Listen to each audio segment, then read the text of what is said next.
안녕하십니까. 안녕하세요. 신심이라고 하는 것은 믿는 마음이고요. 믿을 신자, 마음 신자. 행원이라고 하는 것은 보현 행원품이라고 우리나라 주요 유통 경전이 금강경, 법화경, 화엄경입니다. 그런데 금강경은 짧으니까 그대로 독송을 하고요. 법화경은 좀 깁니다. 그래서 그 중에서 관세음보살 보문품을 주로 독송을 합니다. 그리고 화엄경도 더 깁니다. 80권, 60권 이렇게 되어 있거든요. 또 40권. 그러니까 이걸 다 독송하기가 어려우니까 그 중에서 보현 행원품을 독송을 합니다. 그래서 이제 우리나라 그 주요 독송 경전이 금강경, 또 관세음보살 보문품, 보현 행원품 이것이 주요 경전이고요. 또 아미타경, 천수경 뭐 이제 이런 정도가 아주 주요 한국불교 독송 경전입니다. 그래서 한국불교가 어떤 경전을 신봉하는가 하면 천수경하고 금강경하고 보문품하고 행원품하고 아미타경하고 예불문, 반야심경 뭐 이런 정도만 자꾸 읽으면 거기에 다 포함되는 신봉 경전이거든요. 그래서 이 행원이라는 말은 그 보현 행원품 때문에 많이 알아요. 그래서 이제 신심이라는 말도 많이들 쓰고 있고. 그럼 행원은 행할 행자인데, 실행할 행자인데요. 몸소 실행하는 걸 말합니다. 신행이라고. 몸신자 행할 행자, 신행. 몸소 실행하는 게 행이거든요. 그리고 원은 마음으로 원하는 거예요. 심원. 마음으로 원하는 것이 원이고 심원이고 행은 신행이에요. 몸소 실행하는 것이 신행이에요. 그래서 이걸 신행에서 행자 하나 따고 심원에서 원자 하나 따면 행원이 되는 거예요. 그러면 신심이 행원으로 실천이 되거든요. 그래서 이제 행원이라고 하는 것은 실제로 공덕을 닦고 노력을 하고 실행을 하는데 거기에는 하나하나 서원이 담겨 있는 거죠. 서원이. 그게 행원이거든요. 그러면 그런 서원 밑에는 신심이 있어야만 그런 서원과 실행이 나옵니다. 그 믿는 마음이 없으면 그 실행과 서원이 나올 수가 없잖아요. 그래서 신심과 행원이라고 하는 것은 아주 뿌리와 줄기와 잎새와 같은 것이다. 이렇게 보는 것입니다. 그럼 이런 행원을 하기 위해서 첫째가 신심입니다. 신심. 그럼 이 신심은 뭐냐? 믿는 마음인데요. 믿는 마음이라고 하는 것은 안정된 마음, 결정된 마음, 흔들리지 않는 마음이에요. 그래서 못 믿는 마음이라고 하면 안정이 안 되죠. 결정을 못하고 늘 흔들리거든요. 그러니까 결정심이 신심입니다. 아주 결정하는 마음인데 그럼 뭐를 믿느냐? 두 가지입니다. 첫째는 불성을 믿습니다. 불성. 둘째는 인과를 믿습니다. 인과. 이 불성과 인과 이것에 대한 신심이 아주 기본입니다. 그 불성은 뭔가? 불성. 부처가 될 수 있는 본성이다. 이거죠. 그 불은 부처님인데 부처님이 될 수 있는 씨앗이다. 불종자. 불성. 그런데 이것을 화엄경을 중심으로 한 그 저술이 법성계라고 하는 신라시대 의상스님 저술이 있는데 거기서는 법성이라고 그랬어요. 법성. 법이라는 건 우주 이 현상인데 우주 현상의 근본, 본질, 존재의 핵심 그걸 법성이라고 그러고 또 거기서는 진성이라고 그랬어요. 참다운 본성이다. 그래서 법성이다, 본성이다. 그럼 그게 어떤 성격인가? 법성이라고 하는 것은 원흉성이라 이렇게 설명해요. 원흉. 그게 법성 원흉 무이상이라 이렇게 얘기를 하거든요. 그 법성이 불성인데 불성은 우리의 생명이고 근원이고 우리의 본질이다. 그런데 그것의 성격이 원흉하다는 거예요. 원흉성이라는 거죠. 불성의 첫째 의미가 원흉성이다. 원흉이라는 게 뭔가? 무이상이라고 했어요. 법성 원흉 무이상이라고. 둘이 없다고. 그럼 이 둘이 없다라는 게 뭐냐? 하나라는 것도 아니고요. 이 원흉이라는 말이 참 재미있는 말이에요. 그래서 원흉이라고 하는 것은 그 법성계에서 설명하기를 일적일체라. 일적일체. 하나가 모든 것이다. 이렇게 설명하고 있어요. 하나가 모든 것이다. 또 일념이 무량겁이다. 한순간이 무량겁이다. 이게 원흉성이에요. 그러면 이 인간의 생명이라는 게 뭔가? 이게 아주 중요한 문제인데요. 생명이라고 그러는 것이 이 현상적인 생명이 있고 본질적인 생명이 있다고 한다면 본질적인 생명은 불성이죠. 현상적인 생명은 인과입니다. 인과. 그래서 이 생명을 기계론적 생명으로 보면 그건 전부 낱낱이 모여져서 된 건데 이게 기계론이죠. 그런데 불교의 생명관은 기계론적 생명관이 아니고 업성론적 생명관이에요. 업으로 이루어지는 생명이에요. 이 생명은. 그래서 이게 기계처럼 하나의 부품이 모여져서 되는 게 아니라 인간이 어떤 활동을 하고 어떤 생각을 하고 어떤 말을 하느냐에 따라서 생명이 항상 새롭게 탄생을 해요. 그래서 업으로 이루어진다 이래가지고 이걸 업성론이라고 그러거든요. 업으로 이루어진다. 그래서 생명이라는 건 절대 고정불변한 게 아니고요. 기계의 부품이 아니고 이 생각하는 대로 생명이 바뀌는 거고요. 행동하는 대로 바뀌는 거고 말하는 대로 바뀌는 게 생명입니다. 이게 업성론입니다.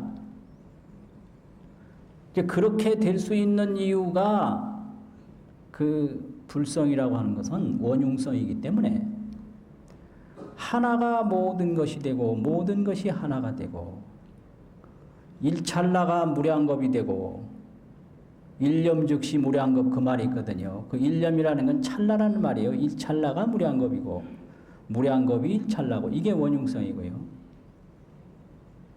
시작이 바로 도달하는 점이에요. 그래서 법성계의 제일 마지막에는 궁좌 실제 중도상 궁극적으로 그 실제의 세계에 들어가 보니 거기가 중도인데 구례무동명의 불이라 옛날부터 한 발짝도 움직이지 않았더라. 이제 이게 마지막 구절이에요. 이게 원흉성입니다.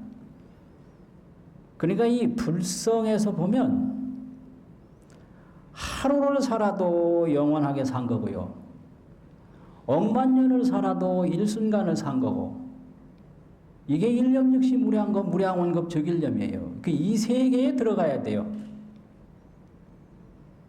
그러니까 내가 왜 이 나이에 죽느냐고 하는 거는 이 불성에 대한 이해가 부족해서 그래요.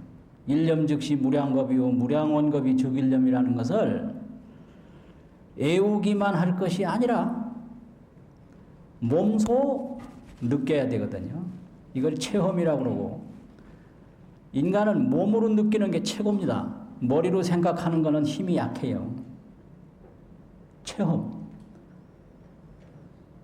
그러니까 아무리 훌륭한 의사 선생님이라 하더라도 살고 싶은 대로 다 살게 해줄 수는 없는 거예요. 그러면 어떻게 하는 게 정말로 편안하게 해주는 길인가? 하루를 살아도 영원히 사는 것을 느낀다면 그게 해탈이고 열반이고 그게 도인입니다. 그러니까 내가 오늘 죽어도 일념즉시 무량겁이니까 일찰나가 영원한 거니까 부족할 게 없다. 이걸 생각으로 이해한 게 아니라 몸소 느끼는 게 중요하거든요. 이게 불성의 세계거든요. 이게 원흉성이다. 원흉이라고 하는 것은 하나를 알면 모든 게 다 포함이 되고 순간을 경험하면 영혼을 다 포함한다 이거죠. 그래서 순간 속에서 영혼을 느끼고 하나 속에서 모든 것을 느끼는 게 그게 법성의 원흉성인데 그 법성은 바로 불성이다 이거죠.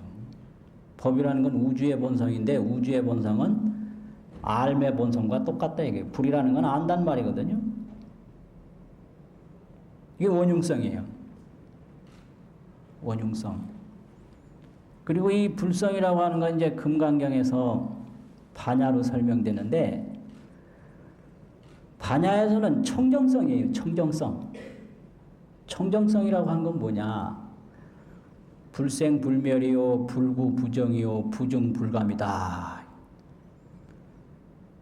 능제일체고 모든 고통이 다 제거된다.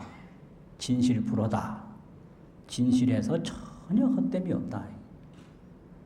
이게 청정성이거든요. 이 생명이 하루에도 엄청난 생명이 태어나는데 태어난 게 없다. 하루에도 엄청난 생명이 죽어가는데 죽어가는 게 없다. 이게 불생불멸이거든요. 사람은 어디서 왔다가 어디로 가는가? 옛날 그런 말 많이 했지요. 근데 이 금강경 반야심경의 생명관으로 보면 오는 것도 아니고 가는 것도 아닌 거예요. 불생불멸인 거예요. 이런 거를 믿는 게 그게 신심입니다. 하나 속에 모든 것이 있고 찰나 속에 영원히 있다라는 걸 믿는 게 그게 신심입니다. 나도 나는 게 아니고 죽어도 죽는 게 아니라는 걸 믿는 게 그게 신심이거든요. 그게 불성에 대한 신심이에요. 근데 요즘에는 어디서 왔다가 어디로 가는 거 그거 금방 알 수 있어요. 다 알아요. 어떻게 합니까? 병원에서 와서 병원으로 가요. 그 병원이라는 게 이렇게 중요한데요. 올 때도 병원이고 갈 때도 병원이에요. 그거 다 알거든요. 아주 재밌어요. 그게 오고 가는 게 없는 게 그게 생명이다. 그 하나만 예를 든다면 인생은 초로와 같다. 옛날 어른들이 그랬거든요. 풀 끝에 이슬과 같다. 그리고 아침에 그 풀잎에 이슬이 맺혔는데 그게 어디서 왔겠는가? 온데 없이 맺혔죠. 또 한낮에 이슬이 사라지는데 그게 어디로 갔겠는가? 간데 없이 사라졌거든요. 그거와 같다. 또 인생은 아침 해와 저녁 해와 같다. 아침에 이제 해가 동방에서 올라와요. 그게 일출인데요. 아침에 일출로서 올라왔다고 해도 해가 생겼겠는가? 불생이죠. 저녁 나절에 이제 해가 일몰로 지는데 그게 없어졌겠는가? 불멸이란 말이죠. 이게 불생불멸이에요. 그러니까 만날 나고 만날 죽지만은 나고 죽음이 없는 것을 믿는 게 그게 불성의 청정성을 믿는 겁니다. 하나 속에 모든 것이 있다라고 믿는 게 그게 불성의 원흉성을 믿는 거예요. 원흉성, 청정성. 둥글게 통하니까 안 통할 게 없는 게 원흉 아닙니까? 둥글게 통하니까 그렇잖아요. 그 다음에 불성의 역동성이에요. 역동성. 막 힘차게 움직여요. 그 역동성이라는 게 뭐냐면 원을 세워서 그 정진을 하다 보면 어마어마한 힘이 나옵니다. 이걸 원력이라고 합니다. 원력. 원하는 데서 힘이 나온다. 실력이란 말도 있지 않습니까? 실력.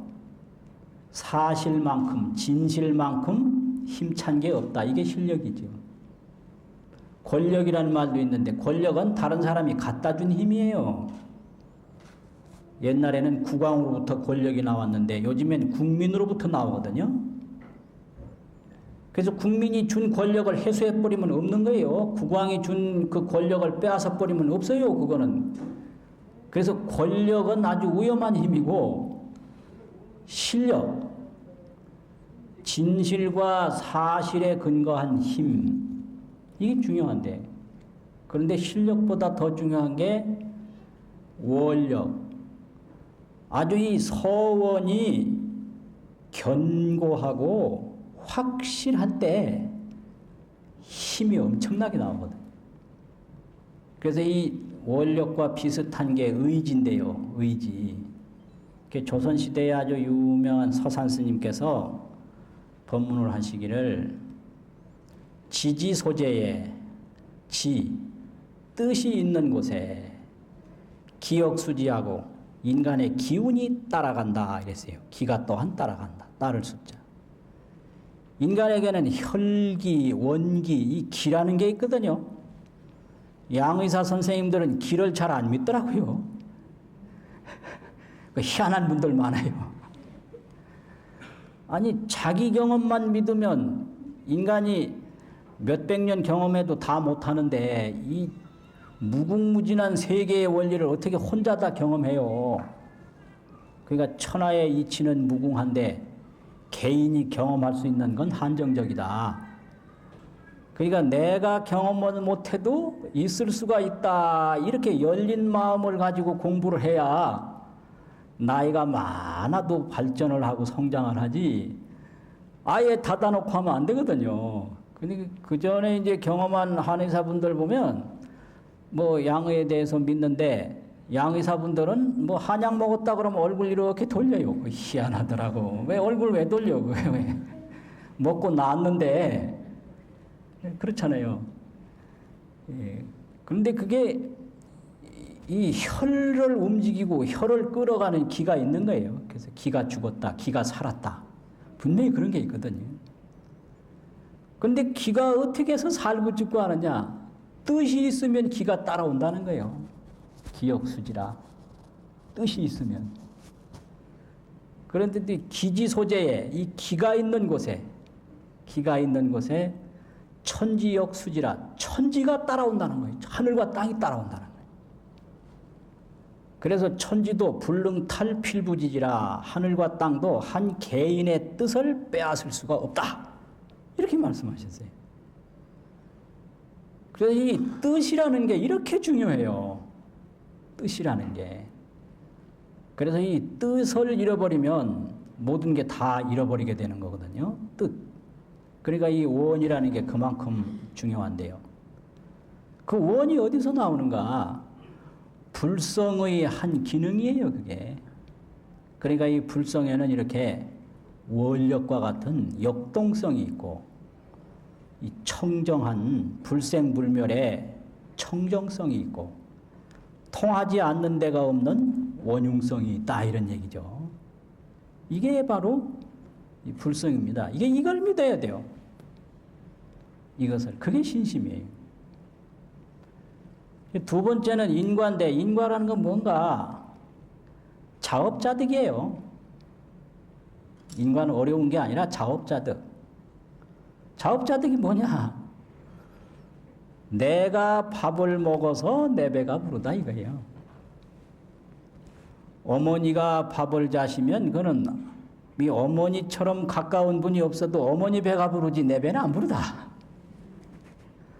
아무리 친한 애인이 있어도 애인이 밥을 먹으면 애인 배가 부르지 내 배는 안 부르다. 그게 자업자득이거든요.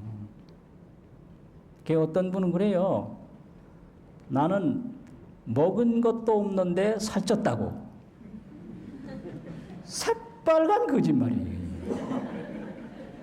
새빨간 거짓말이에요. 먹은 거 없는데 살찔 수가 없습니다. 이건. 만약에 살쪘다면 부처님이 자업자득을 이걸 포기해야 돼요. 살찐 분이 있다면 이게 요즘 말로 하면 헌법재판소에 가서 재판에 붙여야 돼요. 왜 그런 걸 퍼뜨리냐고. 이건 절대 그럴 수가 없는 거예요. 먹은 것만큼 살쪄요. 그래서 이 몸이라는 게 내 자업자득의 결과물입니다. 이 몸 안에는 내가 평생 동안 무엇을 먹었고 어떻게 행동했고 어떻게 잠을 잤고 어떻게 생각한 일생일대의 블랙박스예요. 이게요. 완전 한평생 업이 다 내장되어 있는 이게 블랙박스라고요. 이걸 판독할 수 있는 능력이 없어서 그렇지, 판독할 수 있는 능력만 있다면 자기의 행위의 흔적들이 고스란히 여기 녹아 있거든요. 이게 자업자득인 거예요. 그래서 이 자업자득을 믿는 게 그게 신심입니다. 그래서 나한테 어려운 게 있으면 그걸 부모를 원망한다든지 친구를 원망한다든지 시대를 원망한다든지 그러면 그건 자업자득을 안 믿는 거거든요. 근데 이 자업자득을 믿지를 않으면 성장을 못해요. 잘못이 나한테 없기 때문에 복수만 하려고 그래요. 그래서 복수를 한다는 것은 상대편에게도 고통스럽지만 내 자신이 파괴가 되는 거거든요. 그래서 위대한 사람은 불교를 안 믿어도 다 이 결과를 자기로 돌린 순간에 새 출발할 수가 있었어요. 그게 아주 동서고금의 특징입니다. 그래서 다 어려움이 있고 역경이 있었는데 그 역경에서부터 새로운 그 세계를 이루는 계기가 뭐냐, 그걸 자기로부터 반성할 때 그게 나와요. 아, 이건 내가 이런 잘못을 저질렀다. 나에게 이런 결함이 있었다. 이런 것을 확실하게 느낄 때 확실하게 새 출발을 할 수가 있습니다. 이제 유럽의 근세사를 보면 그 새로운 혁명이 많이 일어났거든요. 그 중에 아주 기본적인 게 과학혁명인데, 이 과학혁명이라는 게 뭐예요? 완전히 이 우주를 보는 눈이 달라진 거거든요. 하늘이 돈다고 했다가 이제 땅이 돈다고 그러는 것처럼 이 과학혁명이. 그 다음에 산업혁명 나오고요. 그 다음에 시민혁명 나오고. 그래서 이제 이렇게 되는 게 내 의지와는 상관없이 사물이 존재한다라고 믿는 거예요, 이게. 그래서 믿을 건 인간의 머리밖에 없다. 이게 이제 이성론인데요, 이성. 이 이성을 중시하는 사유구조가 몇 가지 특징이 있는데 그게 첫 번째 특징이 과학주의입니다. 과학적인 거라야만 믿을 수 있다. 이게 과학주의거든요. 과학이라는 게 뭐예요? 어떤 원리와 법칙이 있다 이거거든요.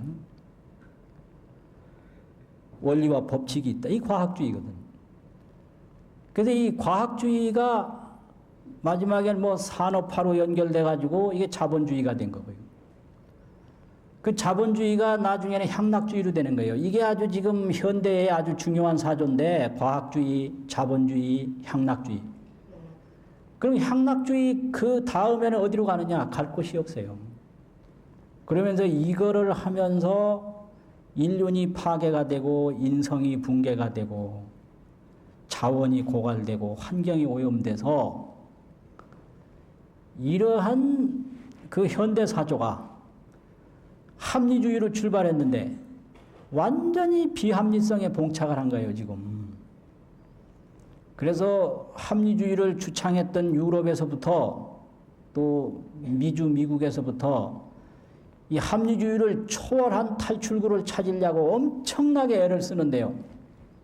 개발도상국가나 후진국에서는 합리주의 열심히 찾아가려고 따라가려고 지금 애를 쓰고 있습니다. 이게 더 중요한 이 문제거든요. 그런데 거기서 아주 중요한 게 하나가 있어요. 하늘이 돈다고 그랬다가 땅이 도는데 거기 머물렀다고. 땅이 도는 게 아닙니다. 내 마음이 도는 겁니다. 여기까지 가야 돼요. 근데 서구에서는 이 지구가 돈다는 것만 알지 내 마음이 돈다는 걸 몰라요. 거기까지 가야 되는 거예요. 그게 유심소현이라는 말 있지 않습니까? 유심소현. 마음이 나타난 거라고. 일체 유심조라고. 이게 세 번째까지 이게 올인을 해야 되는 겁니다. 세 번째. 유심소현. 지구라고 하는 것도 내 마음이 나타난 것이고 우주라고 하는 것도 내 마음이 나타난 것이다. 이게 하늘을 본다고 해서 내 이 의식을 떠나서 하늘이 따로 존재하는 것 같지만 내 의식으로 보여지는 그림자라는 거죠. 이게 유심소현이요. 마음이 나타난 바라고. 이게 불교입니다. 그래서 그 유명한 예가 있잖아요. 원효 스님이 그 해골물인 줄 모르고 마셨을 때는 달았는데 해골물인 줄 알고 마셨을 때는 역겨웠다.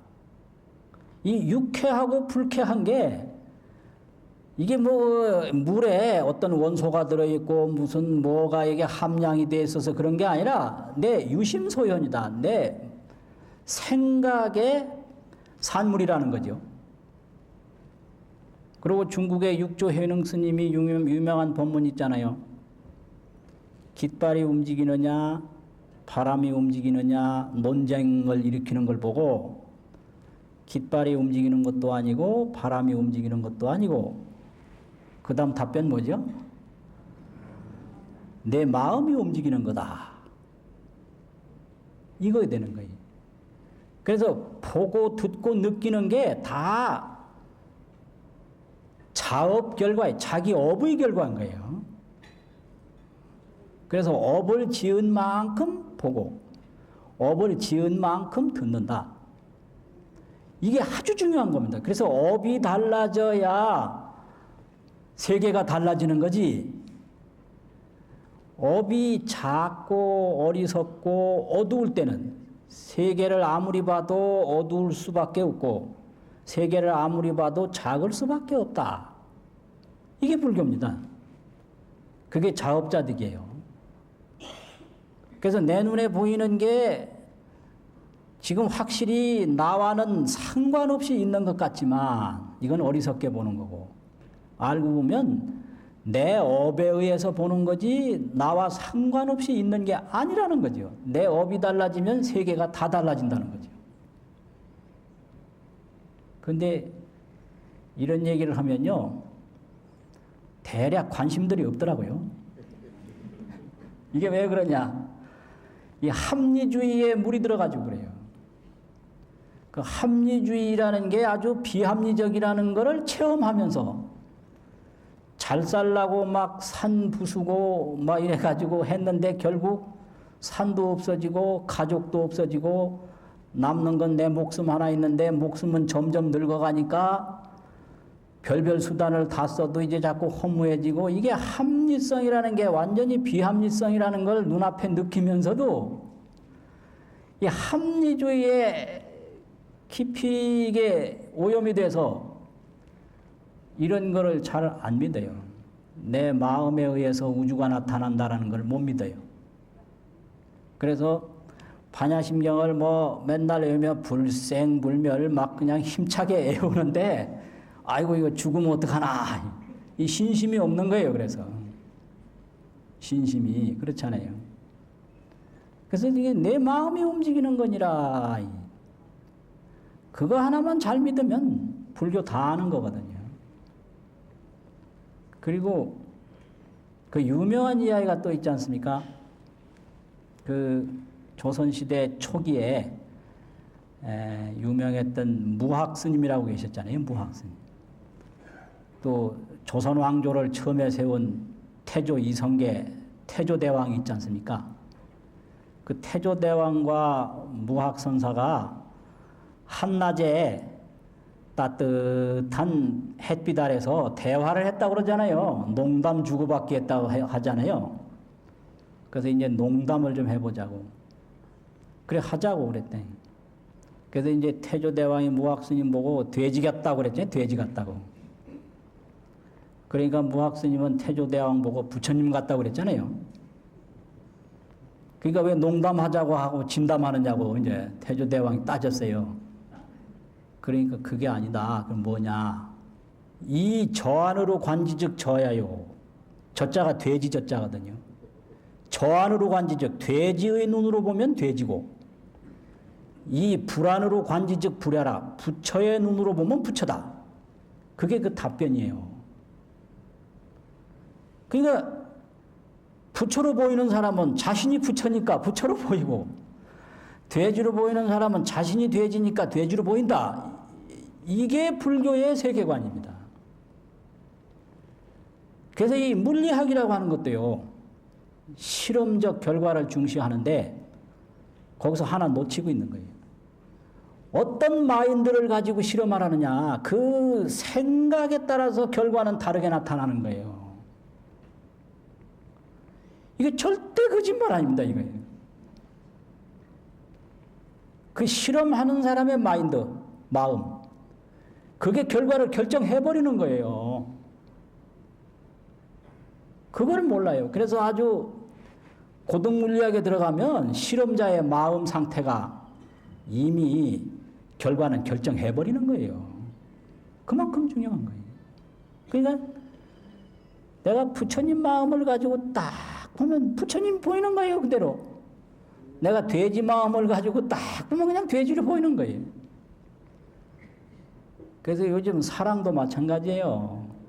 사랑도.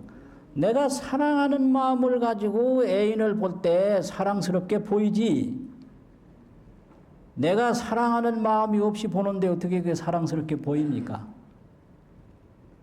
그러니까 내가 변해야 세상이 변한다. 이게 자업자득이거든요. 근데 이 서구 근대 사조는 그렇지 않아요. 나와는 별개로 모든 것이 존재한다. 이게 기계론이고 이게 과학론이거든요. 그것 가지고 안 된다는 거예요. 그래서 이제 그런 거를 받아들여서 요새 뭐 문학도 하고 역사도 하고 철학도 하니까 메말라 가지고 인문학이 요새 대학에서 죽어가고 있어요. 왜냐?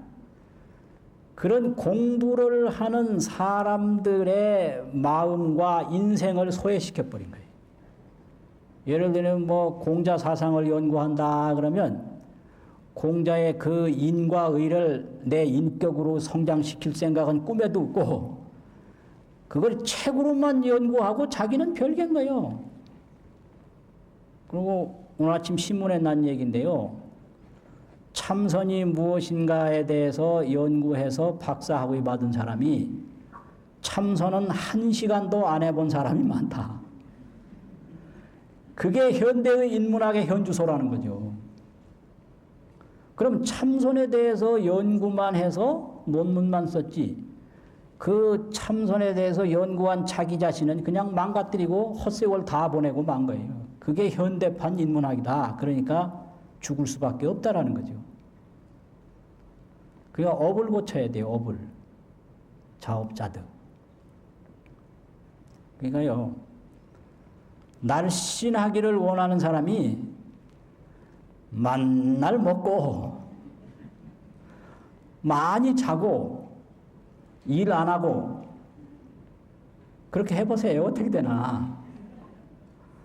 날씬한 거하고는 거리가 멀거든요. 사실 그래요. 그러니까 이 불성과 인과만 믿으면 전혀 거기에 대해서 두려움이 없다. 그럼 어떻게 해야 되냐? 그 다음에는 원을 하죠.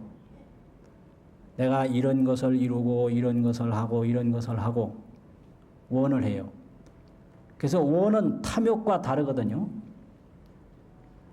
원은 그것을 이루기 위해서 실질적으로 노력을 하는 게 원입니다.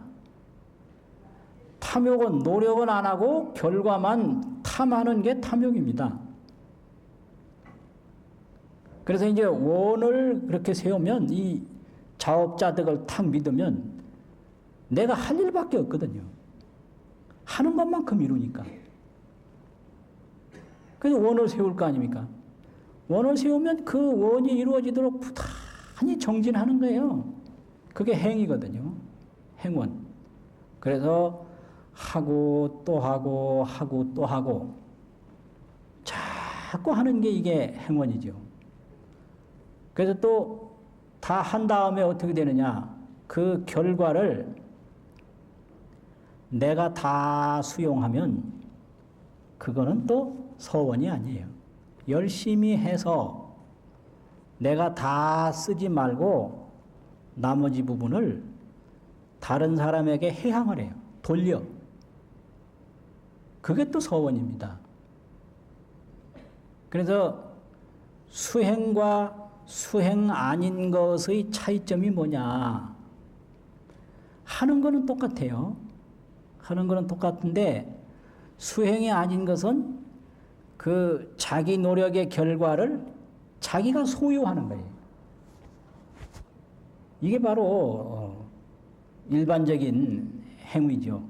그런데 수행이라고 하는 것은 열심히 해서 거기에서 얻어진 결과를 돌려요. 회항을 해요. 그게 수행이거든요. 그러니까 뭐든지 소유를 하면 자기도 망가지고 다른 사람도 도움을 못 주고 이래요. 이 생명이라고 하는 것은 자꾸 전환시켜서 새 출발을 해야지 소유를 하면 그게 그만큼 고통이 되는 거거든요. 그래서 같이 이루었는데 소유하면 고통이고 회항하면 기쁨이다. 이게 아주 핵심이에요. 그래서 소유와 회항의 결과가 뭐냐? 소유하게 되면 고통이 와요. 뭐든지 내가 가지고 있는다는 것은 즐거움만 있는 게 아니라 반드시 부담이 따라요. 행복이라고 하는 게 뭐냐? 행복이라는 게 어떻게 받아들이느냐에 있는 거지. 또 무엇을 이루느냐에 있는 게 아니다라고 하는 걸 확실히 믿게 하는 게 중요해요. 그래서 부처님이 임종을 맞을 때 편안했지 않습니까? 그래서 행복이라고 하는 것은 편안하게 받아들이면 모든 것이 행복해요. 아주 괴롭게 거부하면 모든 것이 불행해요. 그래서 이걸 안락이라고 그래요. 불교에는 편안하고 즐거운 거. 불교 경전에는 행복이란 말은 없습니다. 다행하고 다복하다 이런 말은 있는데 안락이란 말이 있어요. 편안하고 즐거운 거. 그래서 부처님은 돌아가시는 순간에도 편안하고 즐거웠거든요. 그래서 이걸 편안하고 즐겁게 받아들이면 그게 행복인 거죠. 그리고 무엇이든지 만족하면 그게 행복이에요. 그러니까 천년을 살아도 내가 더 살고 싶다. 이러면 그거는 불행이고요. 하루를 살아도 이걸로 만족한다. 그러면 그게 행복이에요. 그러니까 아무리 오래 살아도 자기 그 생애에 만족하지 못하면 불행한 거예요. 그러니까 이 생명이라고 하는 것은 만족할 때 안락이 있는 거지 연장할 때 기쁨이 있는 게 아니다. 이게 불교의 생명관이고 이게 불교의 행복론입니다. 그래서 뭐든지 만족한 마음을 갖는데 그거는 원흉성, 청정성, 역동성의 그 불성에 대한 믿음과 체험이 있어야 이게 가능한 일이에요. 그냥 생각만으로는 안 되는 거예요. 그래서 자업자득을 믿고 열심히 노력해서 나머지 결과를 내가 소유하지 말고 함께 나눌 때 그때 멋진 인생관이 수립되고 그때에 진짜 이 기쁨이 형성되는 거거든요. 그게 이제 믿음이 아주 중요합니다. 그래서 우리나라 전통적인 어머니하고 아주 과학적이고 합리적으로 무장된 영국의 어머니하고 근본적으로 차이점이 있습니다. 그런데 현대 어머니들은 합리주의에 많이 그런 학습이 돼가지고 또 틀려요. 그런데 전통적인 우리 어머니들은 달랐거든요. 그럼 영국의 어머니는 아이를 데리고 병원에 가서 의사 선생님이 긴 주사바늘을 가지고 딱 오면 아이가 무섭지 않습니까? 그럼 울지요? 그럼 어떻게 달래는가? 첫 번째 하는 말이 저 주사 맞아도 안 죽는다. 아주 합리적이에요. 안 죽는다 이게. 두 번째 또 울면 참을 만하다. 세 번째 또 울면 저 주사 맞아야 신사가 된다. 좋은 사람 된다. 그러니까 꼼짝없이 아이가 맞는 거예요. 이게 영국의 어머니가 아이한테 해주는 말입니다. 그럼 우리 전통적인 어머니는 뭐라고 했을까요? 느껴지는 거 없으세요? 떡 가지고 오면 나도 옛날에 가니까 그러더라고. 우리 어머니가 한 말이 있어요. 딱 가지고 나오는데 와 겁나잖아요. 그럼 어머니 뭐라 그래요? 안 아파. 안 아파 안 아파 이래요. 이게 틀림없어요. 이게 전혀 틀려요. 안 죽는다라는 거 안 아프다. 두 번째 또 울면 뭐라 그래요? 모르세요? 호랑이 나와 호랑이 나와 이래요. 그 호랑이 안 나오거든요. 또 울어요. 세 번째 또 울면 뭐라 그래요? 세 번째 뭐라고 하는지 아셔요? 이거예요 이거. 주먹으로 때리는 거예요. 여기 아주 굉장한 차이점이 있습니다. 이게 언뜻 보면은 그 영국 어머니가 굉장히 합리적인 것 같죠? 이게 한계가 있는 거예요. 그 우리 어머니가 최고인 거예요. 안 아프다 딱 믿고 딱 맞으면 아무렇지도 않아요. 그러니까 안 아프다라는 말을 확실히 믿지 않고 자꾸 겁내니까 이거 놓아야 되니까 근데 이제 겁주는 거예요. 그 다음에는 딱 믿고 그냥 차분하게 맞으면 착하다 그러고 잘 맞았다 그러고 할 텐데 이거 어머니 말을 안 믿고 자꾸 이제 울고 그러니까 겁을 한번 줘야죠. 호랑이 나온다고. 그래도 말 안 들으면 그 때리는 수밖에 없는 거예요. 그게 아주 직관적이고 그게 아주 체험적인 거예요. 그래서 인생이라는 거는 말로 다 되는 게 아니거든요. 이 체험이 아주 중요해요. 그래서 그게 진짜 중요하다. 분명히 주사바늘을 가지고 오는데 어머니가 안 아프다고 한 거. 이게 진짜 우리의 영혼이고 우리의 생명이다. 이게 참 중요해요, 이게. 이런 게. 이거를 이제 합리주의에서는 신비주의라고 그럽니다. 신비주의라고. 이게 신비주의가 아니고요. 그대로 그 진정성과 진실성에 의한 힘이에요, 그게. 이건 진실성에 대한 힘이다. 어머니의 그 진실을 표현하는 힘입니다, 이게. 이게 안 아프다고 딱 믿는 순간에 안 아픈 거예요. 그걸 이 아이가 못 믿고 알면 그 겁주는 수밖에 없고요. 그래도 모르는 건 때리는 수밖에 없는 거예요. 아주 중요하거든요. 그러니까 이 생명관에 대해서 앞으로 연구가 계속되거든요. 그러니까 이 동국대학교 이 일산병원에서는 그 특성화를 해서 그 의료 체계를 아주 신선하게 그렇게 체계화시킬 필요가 있고요. 그래서 이게 전국에 알려지고 세계적으로 유명한 의료센터가 돼서 정말로 부처님의 이 불성에 대한 믿음이 모든 사람네들의 건강으로 전해지기를 바랍니다. 마치겠습니다.